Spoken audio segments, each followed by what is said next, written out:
Last week's win over #1 Minnesota State was sealed in an unusual way. With 1 minute left on the clock and Winona State forced to punt on their own 13-yard line, WSU punter Michael Russell, who had been benched to start the game, was called on for the biggest punt of the season. And he came through, setting a school record with an 86-yard punt to send Minnesota State back to their own 2-yard line. The Warrior defense held on, and Winona State had their biggest upset in school history. Warrior special teams coordinator Brett Holinka remembers the punt. I think it was once it went in the air, everyone's like, it's a good punt, and then it hung up in the air for a while, and everyone's like, all right, this is really long, and then it hit the ground. All I could feel was that the seconds were going really slow. I wanted that clock to go as fast as we possibly could get it to go, and then the young man from Mankato picked it up and ran around a little bit, and that even helped a little bit more, but I was trying to, that was just ticks off the clock that were going to help us at the end, and it really did, in the final minute. I was very, very happy. Previous week I struggled quite a bit, and getting that kick really got my confidence back up and feeling good about where I am right now in the punting game.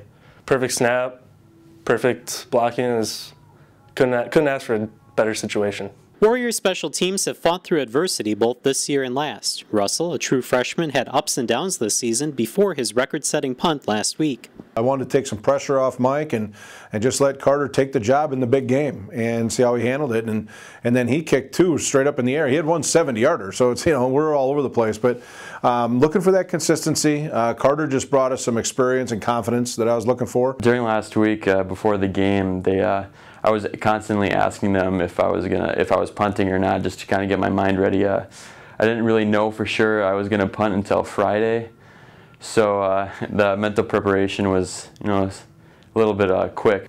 I was benched for that game going into it, and even though I was benched, I had Carter the whole week. He was giving me some support.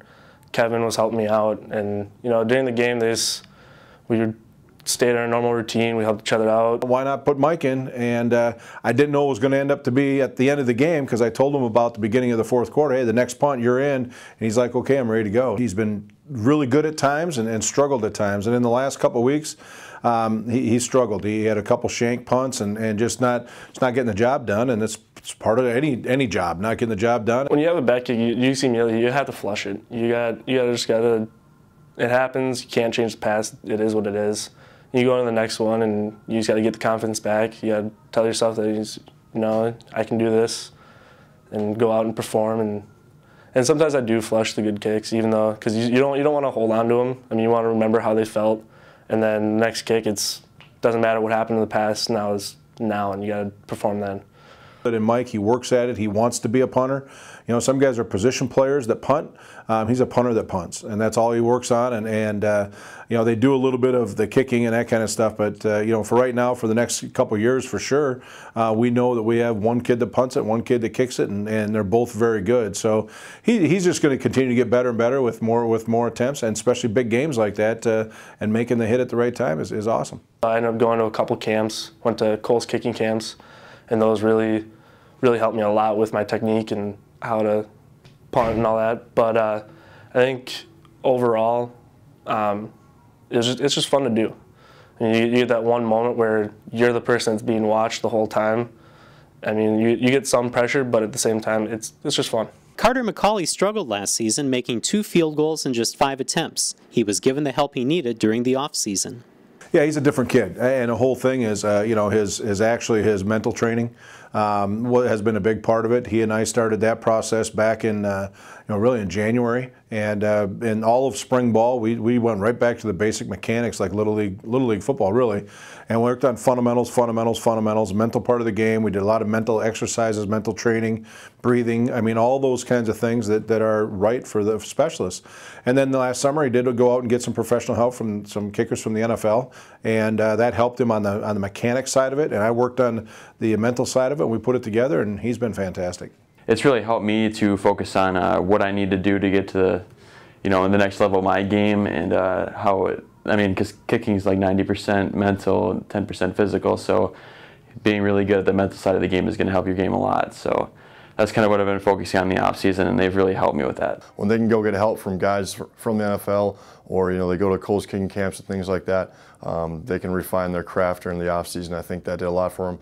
You can see in the mental game, especially as you come in a true freshman, I think that's the hardest thing is trying to be consistent and how do you take that mental approach to everything, and that's what he got better with in the offseason. Now you can see it's paid off. McCauley set a school record in Week 2 against Winona State, hitting a 53 and a 54-yard field goal to break the school record by 7 yards. I've never kicked above 50 yards in a game before, and then doing it twice in a game, I think that really got my confidence up and lets me know that I can do that in a game and not just in practice. So my confidence level has gone up, and I think that's helped me with my kicking game. When we kicked the first one, I was like, all right, that was pretty long.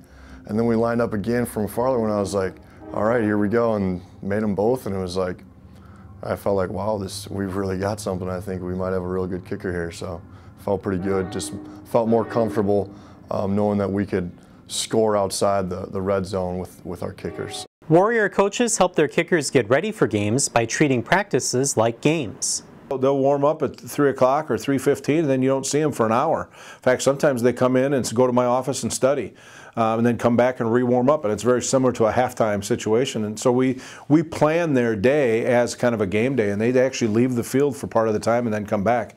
It's like kind of like simulating a game. So we go out there, I mean, you don't kick all the time during a game. So we come out, we warm up, kind of the same thing as a game. And then we have to be ready when we're called upon. Kickers and punters also have to focus more on mental exercises to get them ready when their time to play comes. I take deep breaths. What we focus on is 6 seconds inhale, 2 seconds holding your breath, and then 7 seconds exhale. So kind of get your heart rate down. So that kind of, you focus on your breath instead of the kick, and that kind of what gets you focused on everything.